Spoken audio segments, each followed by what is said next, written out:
planes, right? But the engines can, propeller planes, military planes, engines can turn vertical and it can act more like a helicopter. It doesn't need a runway to take off and land, but yet can be quick, like, you know, a propeller plane. Vertical engines that can swing vertically. It's pretty cool. Now the Navy's back there doing some maneuvers back there against the beach.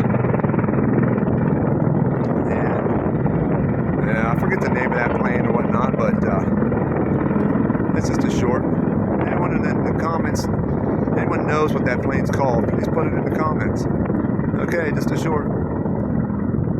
Bye-bye.